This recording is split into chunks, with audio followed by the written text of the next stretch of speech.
الحمد للہ نحمده ونصلي ونسلم على رسوله الكريم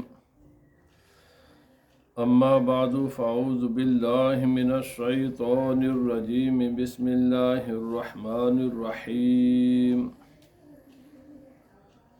قل لا اسألكم علیہ اجرا الا المودة في القربى وقال الله تبارك وتعالى إنما يريد الله ليذهب عنكم الرجس أهل البيت ويطهركم تطهيرا صدق الله العظيم إن الله وملائكته يصلون على النبي يا أيها الذين آمنوا صلوا عليه وسلموا تسليما اللهم صل على سيدنا ومولانا محمد وعلى آله وأصحابه سيدنا ومولانا محمد وبارك وسلم عليه الصلاة والسلام عليك يا سيدي يا رسول الله وعلى آلك وأصحابك يا سيدي يا حبيب الله اللہ رب العزت جل وعلا کے حمد و ثنا اور نبی کریم رؤوف الرحیم صلی اللہ علیہ وسلم کے دربار در بار گہربار میں حاضری درود السلام عرض کرنے کے بعد حضرات گرامی، اسلامک سال سن ہجری 1448 کا آغاز اور آج اس کا پہلا جمعہ ہے۔ اسلامی سال کا آغاز ماہ محرم الحرام سے ہوتا ہے اور ماہ ذی الحج پر اس کا اختتام ہوتا ہے، یعنی اس کا پہلا مہینہ محرم ہے اور اس کا آخری مہینہ ذی الحج شریف ہے۔ اور اسلامی سال کا تعلق چاند کے ساتھ ہے، جبکہ باقی جس آج ہم دنیا کا نظام چلاتے ہیں، جس کا پہلا مہینہ جنوری اور آخری مہینہ دسمبر ہے، اس کا تعلق سورج کے ساتھ ہوتا ہے۔ یہ دونوں ہی سورج چاند اللہ کی نشانیاں ہیں، دونوں ہی اللہ تعالیٰ کی مخلوق ہیں، اور یہ اللہ رب العزت نے ہماری خدمت کے لیے اللہ تعالیٰ نے یہ دونوں چیزیں بنائی ہیں۔ زمین پر ہم رہتے ہیں، لیکن رہتے تو زمین پر ہیں، لیکن زمین پر ان دونوں کے بغیر رہنا ممکن نہیں ہے۔ زمین پر رہنا ان دونوں کے بغیر ممکن نہیں ہے۔ سورج اگر تھوڑا سا بھی اگر دور چلا جائے تو اتنی سردی پڑتی ہے کہ انسان کے لیے چلنا پھرنا ممکن نہ رہے، اور اگر یہ تھوڑا سا زمین کے قریب آ جائے تو اس کی گرمی اتنی زیادہ ہے کہ انسان جل جائے۔ یہ اللہ کا فضل ہے، اس کا کرم ہے کہ اس نے زمین سے سورج کو اس نے خاص فاصلے پر رکھا ہوا ہے، جس سے زمین پر رہنے والی مخلوق کو فائدے حاصل ہوتے ہیں۔ جیسا کہ میں نے عرض کیا، اس کو دور کریں، ہم ہر سال اس کا تھوڑا سا اندازہ بھی لگا لیتے ہیں کہ دسمبر جنوری میں یہ زمین سے دور ہوتا ہے سورج، تو کتنی سردی پڑتی ہے۔ اور وہ زمین کے خطے کہ جہاں پانی منجمد ہو جاتا ہے، سمندر منجمد ہو جاتے ہیں، جم جاتے ہیں، وہ اسی وجہ سے کہ سورج سے ذرا دور ہے۔ اور وہ زمین کے خطے جہاں بہت شدید گرمی پڑتی ہے، وہ اس لیے پڑتی ہے کہ وہ خطے زمین سے ذرا سورج سے قریب ہوتے ہیں۔ بہرحال یہ میرا موضوع نہیں ہے۔ ایسے ہی سمندر میں دنیا کی تجارت کا تقریباً 70% دنیا کی تجارت سمندر کے ذریعے ہوتی ہے۔ اگر سمندر نہ ہو اور سمندر میں بحری جہاز نہ چلیں تو یہ جو زندگی کو ہم انجوائے کرتے ہیں، فراوانی کے ساتھ ہمیں ہر چیز زندگی کی مل رہی ہے، چیز کوئی کہیں چائنا بن رہی ہے، کوئی انڈیا میں بن رہی ہے، کوئی امریکہ میں بن رہی ہے، کوئی بنانے والا کہیں بیٹھا ہوا ہے، کوئی کہیں بیٹھا ہوا ہے، لیکن وہ چیزیں پوری دنیا میں اویلیبل ہیں۔ اور یہ چیزیں ایک جگہ سے دوسری جگہ جو جاتی ہیں، اس کا سب سے بڑا ذریعہ سمندر ہے۔ تو یہ سمندر لیکن سمندر کا ساری تجارت اس کا تعلق چاند کے ساتھ ہے۔ اگر چاند کی مدد حاصل نہ ہو، اور چاند میں اس لیے ہر مہینے میں کچھ ایسے دن آتے ہیں کہ جن دنوں میں سمندروں میں جہاز کا چلنا بہت مشکل ہو جاتا ہے۔ تو جب وہ چاند قریب ہوتا ہے سمندر کے، تو اس میں موجیں آتی ہیں، اور بہت طاقتور موجیں ہوتی ہیں۔ تو سمندری تجارت کا تعلق اللہ تعالیٰ نے قائم کیا ہے چاند کے ساتھ، اور زمین پر رہنے والی باقی جو یہ خشکی پر رہنے والے انسان ہیں، درند پرند ہیں، پودے ہیں، ہزاروں چیزیں ہیں، ان کا تعلق اللہ تعالیٰ نے رکھا ہوا ہے سورج کے ساتھ۔ یہ دونوں اللہ کی نعمتیں ہیں۔ ان میں سے ایک بھی اگر نہ ہو، چاند نہ ہوتا تو تجارت ہم کیسے کرتے؟ پھر حساب و کتاب کیسے رکھتے؟ مشکل ہوتا نا، بہت مشکل ہو جاتا۔ بہرحال تو سن ہجری یعنی اسلامک سال کا تعلق چاند کے ساتھ ہے، اور ہماری بہت سی عبادات ہیں جن کا تعلق، بعض عبادات کا تعلق صرف سورج کے ساتھ ہے، ان کا چاند کے ساتھ کوئی تعلق نہیں ہے، اور وہ ہے ڈیلی 5 نمازیں اور جمعے کا دن۔ اور اس کا تعلق صرف سورج کے ساتھ ہے۔ آپ یہ سورج ابھی نکلنے والا ہے تو فجر پڑھتے ہیں، نکل آئے تو درمیان میں پہنچتے تو ظہر پڑھتے ہیں۔ ایسے ہی 5 نمازوں کا تعلق سورج کے ساتھ اللہ تعالیٰ نے قائم کیا ہے۔ ایسے ہی فرائیڈے ہے، یہ جمعے کا دن ہے۔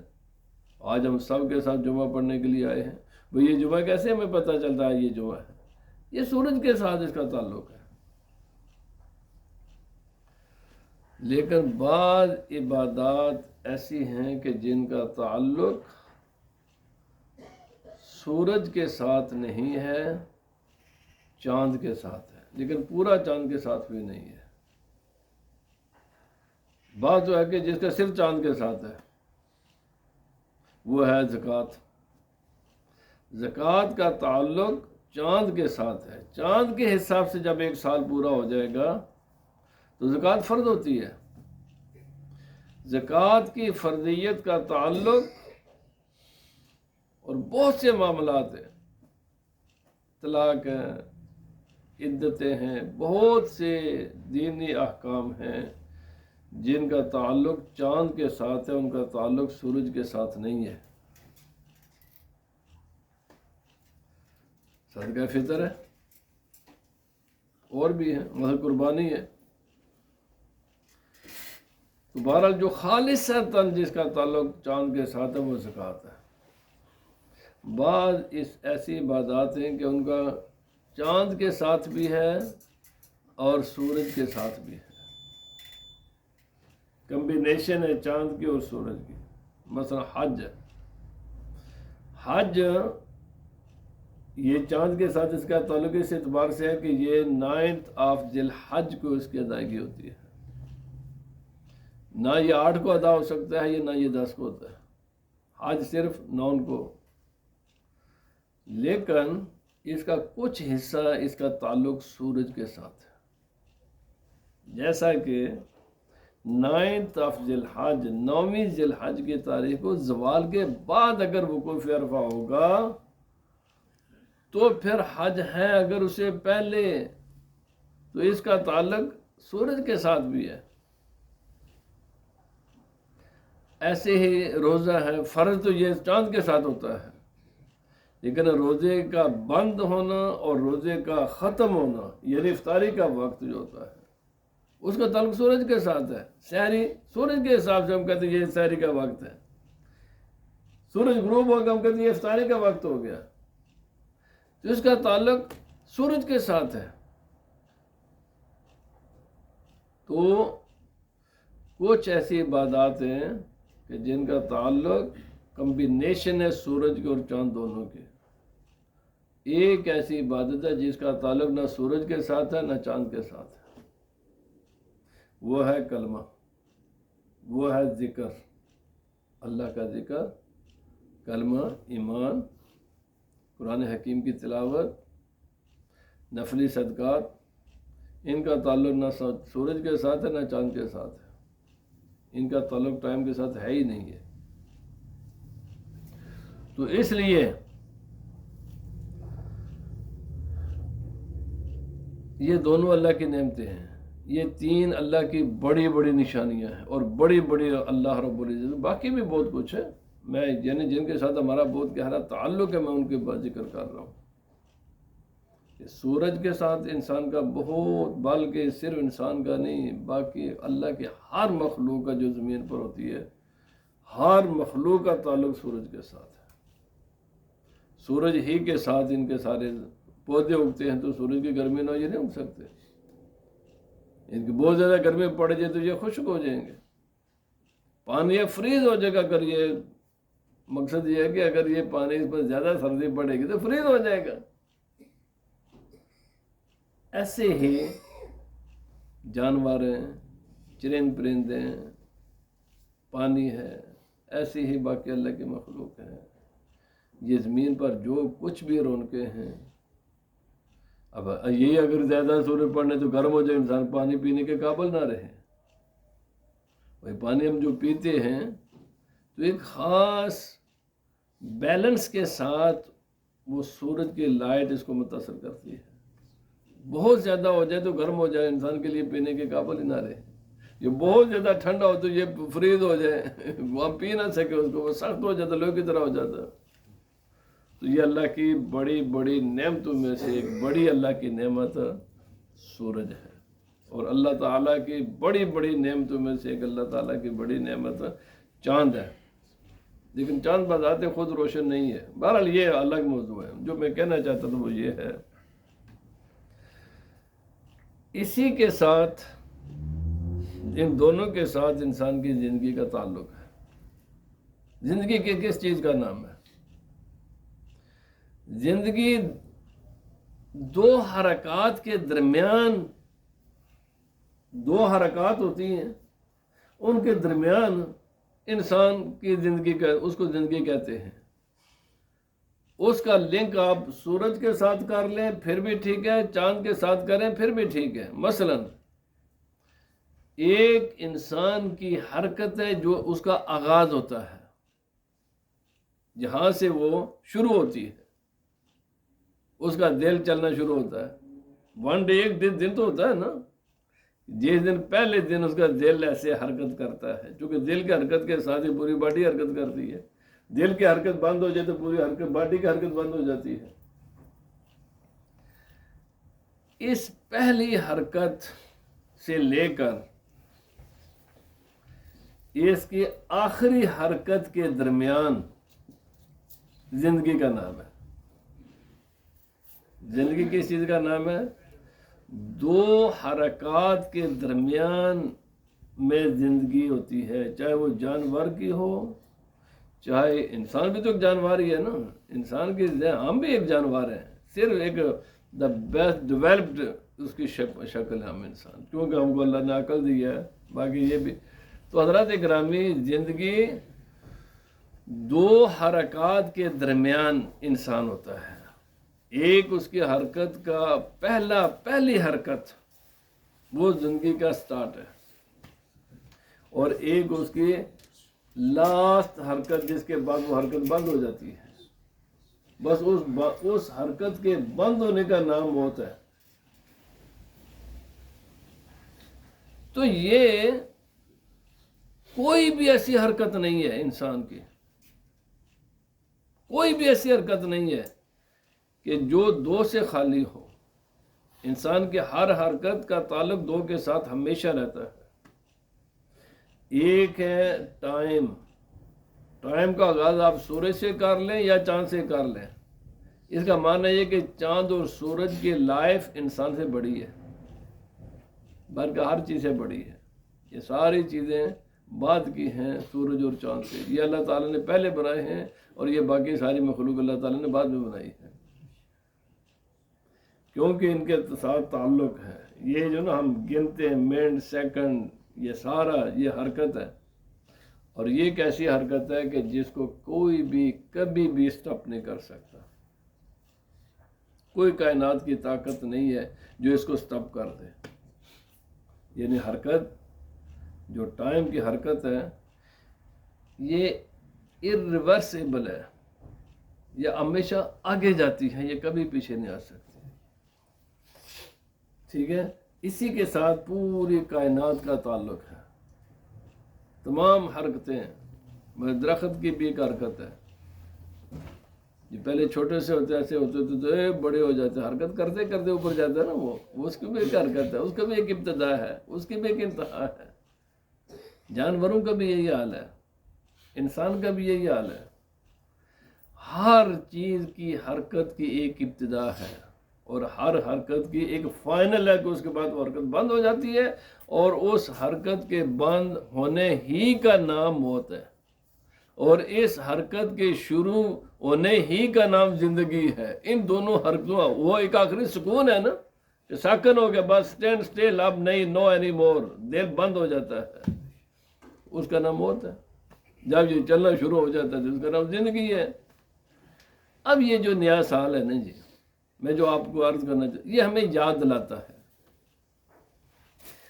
یہ ہر سال ہمیں یاد دلاتا ہے کہ تیری زندگی کے اتنے سال حرکت کرتے کرتے گزر چکے ہیں۔ اب میں نے جیسے عرض کیا، ٹائم کی حرکت irreversible ہے، یہ کبھی بھی سورج اور یا چاند یہ واپس نہیں آتے، یہ آگے جاتے ہیں، ان کی حرکتیں آگے کی طرف سفر کرتی ہیں، پیچھے کی طرف ان کی حرکتیں سفر نہیں کرتی۔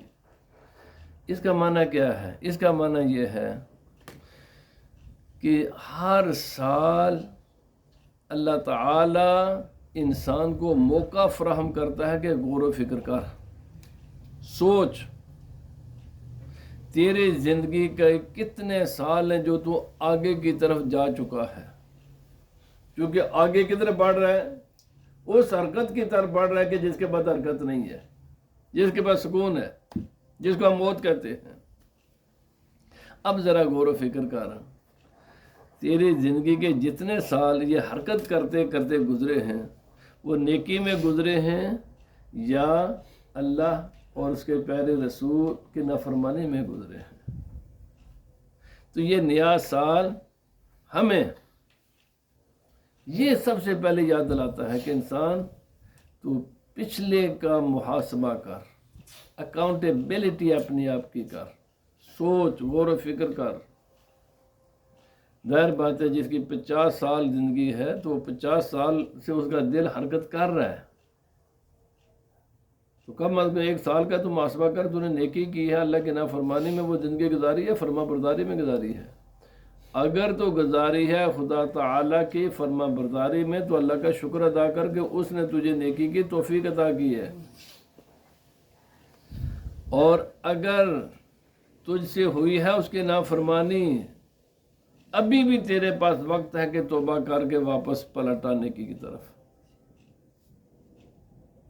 کیوں؟ تیری زندگی کا زیادہ حصہ تیری زندگی حرکت کر چکی ہے، کیوں؟ حرکت ہی کا نام زندگی ہے۔ اب وہ وقت کہ جب یہ حرکت بند ہو جائے گی، وہ بالکل تھوڑے رہ گئے ہیں، کیونکہ حرکت ہی کا دوسرا نام زندگی ہے۔ زندگی کی دل کی حرکت کا نام ہے، دل کی حرکت کا تعلق ٹائم کے ساتھ ہے، اور ٹائم کے ریورس گیئر نہیں ہے اس میں لگا ہوا، یہ صرف فارورڈ جاتا ہے۔ اس کا معنی جو زندگی کے سال آپ کے گزر چکے ہیں، اسی لیے یہ نا سوشل میڈیا پر بیٹھ کر اپنا وقت ضائع کرتے رہنا، میرے بھائی اس سے زیادہ خسارہ کوئی بھی نہیں ہے، یہ بہت نقصان کا سودا ہے، یہ بہت نقصان کا سودا ہے۔ اللہ رب العزت کی یاد کے بغیر، عبادت کے بغیر غفلت میں زندگی کا ایک لمحہ بھی گزارنا یہ بہت گھاٹے کا، نقصان کا سودا ہے۔ یہ پوری کائنات کی دولت بھی انسان کے پاس ہو نا، پوری کائنات کی دولت ہو، پوری جو کچھ بھی اس کائنات میں ہے نا، وہ بھی انسان خرچ کر دے نا، تو جو میری زندگی کا لمحہ گزر گیا نا، اس کو میں واپس نہیں بلا سکتا۔ وہ واپس لانا کسی انسان کے بس میں نہیں ہے، کسی انسان کے بس میں نہیں ہے۔ جو لمحہ اللہ کی یاد کے بغیر انسان نے گزارا ہے، تو یہ ہے تو اللہ کی نعمت ہے نا، تو آپ نے اس نعمت کی ناقدری کی، ناشکری کی۔ اس نے تمہیں دی اتنا لمبا وقت، یہ حرکت ہو رہی ہے، تو تیری زندگی کے کچھ لمحات ایسے کیوں گزرے ہیں کہ جس میں تو نے اپنے خالق و مالک کو بھولا رہا۔ اس لیے سوشل میڈیا پر یا ویسے بھی لا یعنی کاموں میں، بے مقصد کاموں میں زندگی گزارنے کے بجائے اس بات پر غور و فکر کریں، سوچیں، جو میری زندگی کا لمحہ، جو منٹ، سیکنڈ، گھنٹہ گزر گیا ہے، وہ واپس نہیں آئے گا، کبھی بھی نہیں واپس آ سکتا۔ میں نے عرض کیا، جو کسی کے انسان کے بس میں ہے نا، پوری کائنات بھی مل جائے نا، اور بس سارے کائنات کے خزانے بھی انسان خرچ کر لینا، اور یہ ساری طاقتیں بھی خرچ کر لینا، ایک لمحہ بھی واپس نہیں کر سکتا کوئی۔ تو جب اب راستہ کیا بچا، ایک وہ کیا ہے، اس زندگی کے ہر لمحے کی قدر کی جائے اور اس کو یاد خدا میں گزارے، کم از کم اس کی نافرمانی میں نہ گزرے۔ یہ منیمم ہے۔ نبی پاک صلی اللہ علیہ وسلم سے نبی صلی اللہ علیہ وسلم نے فرمایا، مشہور حدیثیں اور یہ کئی قسم کی احادیث نبی صلی اللہ علیہ وسلم نے اس موضوع پر بیان فرمایا کیا نیکیاں ہیں، نبی نے فرمایا یہ سب سے بڑی نیکی ہے، فرمایا اس کے بعد کیا، فرمایا یہ ہے، بیان کرتے گئے مشکوٰۃ شریف میں بھی ہے، اس حدیث پاک میں بھی ہے۔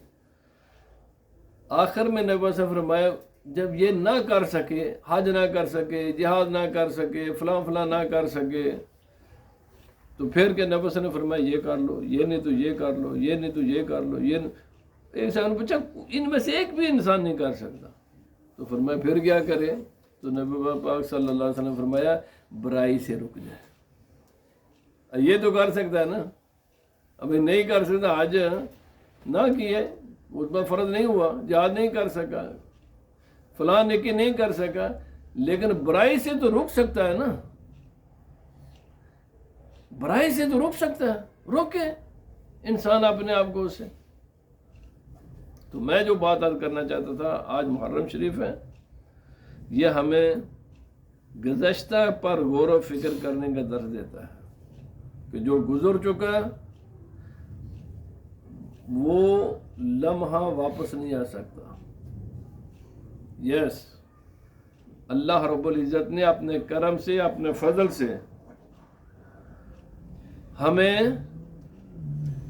ایک چیز رکھی ہوئی ہے کہ اپنا محاسبہ کرو، تو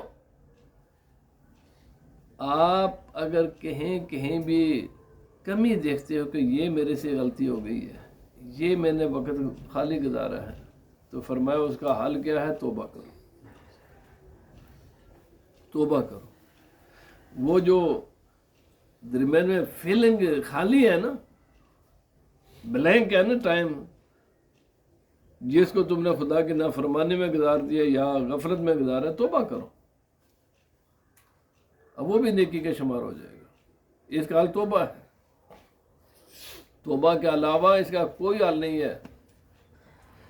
آئندہ کے لیے پروگرام بناؤ، یہ نیا سال ہے نا، پچھلے کا محاسبہ، غور و فکر کرو، سوچو کیا کیا ہے، غفلت میں گزارا ہے۔ غفلت بذات خود گناہ ہے، یعنی اللہ تعالیٰ سے غافل ہونا یہ بذات خود گناہ اور بہت بڑا گناہ ہے. یہ بندہ بعض جی ایسے تو کچھ نہیں کرتے تو کچھ نہیں کرتا تو انسان دیا پترا تو یہ تو تینوں اجازت نہیں نا کچھ نہ کرنا. یہ اللہ نے اجازت نہیں دیتی تھی کہ تو کچھ بھی نہ کر تو تم بڑا نیک بنا. نو، اس کی اجازت نہیں ہے. کچھ کرنے کا حکم ہے. نمازیں پڑھنی ہے حکم ہے کہ نہیں؟ تو نماز جو حرکت ہے کہ نہیں؟ حرکت ہے. وہ ٹائم جو نماز کا ہے آپ اس میں فری نہیں بیٹھ سکتے ہیں. فری بیٹھنا گناہ کبیر ہے. ایسی تو کچھ نہیں کرتے تو نماز پڑھے سی، لیکن نماز نہ پڑھنا بذات خود گناہ ہے نا. آپ کو اللہ نے چانس دیا ہے کہ علم دین حاصل کرے، نہ کرنا بھائی یہ بذات خود گناہ ہے. کیونکہ آپ نے وہ وقت کیوں نہیں یوز کیا؟ علم حاصل کرو نا. رمضان تیری زندگی میں آیا کہ نہیں آیا؟ آیا ہے تو اللہ نے اجازت دی ہے اس میں جو مرضی کری. نہیں میں تو بڑا نیک ہے میں کیتا ہے کچھ نہیں کیتا. کیوں نہیں؟ تو روزہ رکھنا سی نا جی. کیوں نہیں رکھا؟ پورا نظام زندگی میرے رب نے بنا کر انسان کو دیا ہوا ہے جس میں سستی کی کوئی گنجائش ہی نہیں ہے. 8 گھنٹے سونے کے لیے اس نے دیے ہوئے، بس اس کی اجازت ہے 8 گھنٹے سو جاؤ. اس کو اللہ نہیں پوچھے گا. ان کے علاوہ تو اللہ پوچھے گا نا جی. تیرے بیوی ہے، بچے ہیں، ماں ہے، باپ ہے، بہن بھائی باقی رشتے دار ہیں، ان کے اخراجات کا تم ذمہ دار ہے. جو کیوں نہیں کمایا پیسہ؟ کماؤ جا کر. میں نے تجھ پر میں نے ذمہ داری ڈالی ہوئی ہے نا کہ بیوی کے خرچے برداشت کرنے ہیں، بچوں کے اخراجات برداشت کرنے ہیں، ماں باپ کی خدمت کرنی ہے. بھائی کو حرکت کرو گے تو کماؤ گے نا. کماؤ گے نہیں تو ان کے حقوق کیسے پورے کرو گے؟ خدا کے نظام میں سستی کی گنجائش ہی نہیں ہے ہی نہیں ہے. صبح اٹھو جاؤ بھائی یہ کام کرو، یہ کرو، یہ کرو، یہ کرو. رزق حلال. نبی پاک صلی اللہ علیہ وسلم فرمایا یہ جو 5 بڑے بڑے فرض ہیں نا اسلام میں، نماز ہے، روزہ، حج، زکوٰۃ وغیرہ، اس کے بعد سب سے بڑا فرض رزق حلال کمانا ہے. یہ فرض ہے. کوئی چوائس نہیں ہے تیری مرضی کمائے یا نہ کمائے. اٹھ، اللہ نے تینوں صحت دی ہے، دماغ دی ہے، آنکھیں دی ہیں، ٹانگیں دی ہیں، صحت دی ہے، جاب ہے، کم کر جا کر. خدا تعالیٰ کے نظام میں سستی کی کوئی گنجائش نہیں ہے بالکل. اس لیے قرآن پاک میں جا بجا اللہ پاک فرماتا ہے غافل نہیں ہونا، سست نہیں ہونا بالکل. تو یہ آج میرا بات تو اتنے بار ساری تقریر ختم ہو گئی ہے نا کہ بھائی یہ محرم شریف کا آغاز ہوا ہے. پچھلی کا محاسبہ آئندہ کے لیے بہتر. اگر کسی انسان میں کوئی کمی بیشی ہے تو آج ہی اپنے آپ کو کریکٹ کر لے، صحیح کر لے. نمازیں نہیں ہیں تو نمازیں پڑھو. ماں باپ کے ساتھ کوئی مسئلہ تو صحیح کر لو. کام شام پر جانے کا دل نہیں کرتا یار جانا پڑے گا. یہ اس کی کوئی بالکل. جب اللہ تعالیٰ نے کسی انسان کو دیے ہوئے ہاتھ پاؤں جب باڈی دی ہوئی ہے تو اس کو فارغ بیٹھنے کی اجازت نہیں ہے. اس کو تھکانا پڑے گا بالکل. اس کی کوئی صورت ہی نہیں ہے کہ انسان کام نہ کرے. نبی پاک صلی اللہ علیہ وسلم فرمایا جس کے پاس کچھ ہے یعنی سب کچھ ہے اور پھر بھی وہ اگر سوال ہاتھ پھیلائے گا یہ حرام کی کمائی ہے. ڈاکہ مارنا اور سوال کرنا بلا ضرورت یہ ایک چیز ہے. جیسے ڈاکہ مارنا حرام ہے ایسے ہی بلا ضرورت سوال کرنا بھی حرام ہے. سوال وہی لوگ کر سکتے ہیں کہ جو بالکل بے بس ہو جائیں، جن کے لیے کمانے کی کوئی صورت باقی نہ بچے. ان کو اجازت ہے. صحت مند انسانوں کے لیے، اچھے خاصے موٹے ہٹے کھٹے لوگوں کے لیے کام نہ کرنا اس کی تو شرعن اجازت ہی نہیں ہے. کام کریں، بالکل کام کریں. بڑی سختی کے ساتھ دین کا حکم ہے. کام کریں، پیسہ کمائیں، اپنی بھی ضروریات پوری کریں، اپنے اولاد کی بھی ضرورتیں پورے کریں، اپنی بیوی بچوں کی ضرورتیں پوری کریں، اپنے ماں باپ کی ضرورتیں پوری کریں. تو یہ کوئی یہ بات نہیں ہے بھائی. تو اس لیے محرم کا پیغام یہ ہے جو پیچھے ہیں ان کو غور و فکر کر لو، ابھی توبہ ہے توبہ کر لو، جو آگے اس کے لیے صحیح ہو جاؤ۔ اگر نمازیں پڑھنے کی نہیں ہے تو نمازوں کی بالکل پابندی کرو، کوئی گنجائش نہیں۔ اور یہ بھی یاد رکھ لو، اسلام نے ٹائم ٹیبل ہی ایسا بنایا تھا، وہ تھوڑی سی بھی فری ٹائم انہوں نے یقین کرو اگر جو فیلنگ کرنا بہت مشکل ہو جاتا ہے۔ ایک وقت کی خدا نہ خاصہ نماز قضا ہو جائے نا، ایک وقت کی، تو اس کو قضا کرنا بذات خود ایک مسئلہ بن جاتا ہے۔ جو لوگ 50 سال نمازیں پڑھتے تھے، پڑھیں گے کدوں پڑھیں گا پتر؟ تم نے ایک دن نمازیں قضا کر کے دس نا پتہ لگ جائے گا، ادھر ایک دن تھی۔ اب میں کدے سیدھا تلاوت کرتے رہ جانا نے، یقین کرو ایک سجدہ کرنے واسطے درمیان سوچنا بندہ کہڑے ویلے میں کروں گا۔ انسان جس وقت آدمی سوچے نا کہ میری مجھ پر ذمہ داریاں کیا ہیں، تو ٹائم اس قدر سکویز اور ٹائٹ ہوتا ہے مسلمان کا کہ اس کو تو درمیان میں وقت ہی نہیں ملتا فری بیٹھنے کا۔ اللہ پاک ہمیں عمل کی توفیق عطا فرمائے انشاءاللہ۔ تو اس لیے یہ بہت مقدس مہینہ ہے اور اس کا تو احترام کرے، پڑھیں جناب۔ اللہ پاک قبول فرمائے۔